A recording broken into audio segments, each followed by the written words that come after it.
மதுரைக்கு அண்மையில் உள்ள ஸ்ரீவில்லிபுத்தூர் என்னும் ஊரில் வசித்து வந்த விஷ்ணு சித்தர் பெரியாழ்வார். அந்தணரான அவர் திருவில்லிபுத்தூர் கோவிலுக்கு மலர்கள் கொய்து மாலைகள் தொடுத்து கொடுப்பதையே தமது கடமையாக கொண்டவர். ஒரு நாள் தோட்டத்தில் பூ பறிக்க சென்றபோது குழந்தை ஒன்றை ஆண்டாள் துளசி செடியின் கீழ் கண்டெடுத்தார்.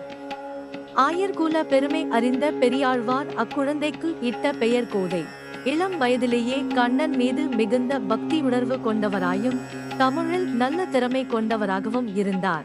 சிறு வயதிலேயே கண்ணன் மீதிருந்த அளவற்ற அன்பு காரணமாக அவனையே மனம் செய்து கொள்ள வேண்டுமென்ற எண்ணத்தையும் வளர்த்து கொண்டார்.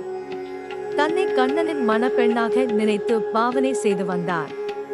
கோயிலில் இறைவனுக்கு அணிவிப்பதற்காக விஷ்ணு சித்தர் தொடுத்து வைத்திருக்கும் மாலைகளை ஒவ்வொரு நாளும் அவருக்கு தெரியாமல்தான் அணிந்து கண்ணனுக்கு ஏற்றவளாக தானிருக்கிறோமா என்று கண்ணாடியில் பார்த்து மகிழ்ந்து பின்னர் திரும்பவும் கொண்டு போய் வைத்து வந்தார்.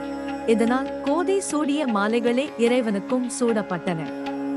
ஒரு நாள் இதனை அறிந்து கொண்ட விஷ்ணு சித்தர் கோதையை கடிந்து கொண்டார். அவள் சூடிய மாலையை ஒதுக்கிவிட்டு புதிய மாலை தொடுத்து இறைவனுக்கு அணிவித்தார்.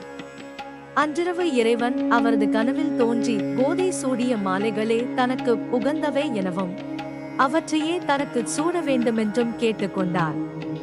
இதனாலேயே சூடி கொடுத்த சுடற்கொடி என்றும் இறைவனையே ஆண்டவள் என்ற பொருளில் ஆண்டாள் என்றும் போற்றப்படுகிறார்.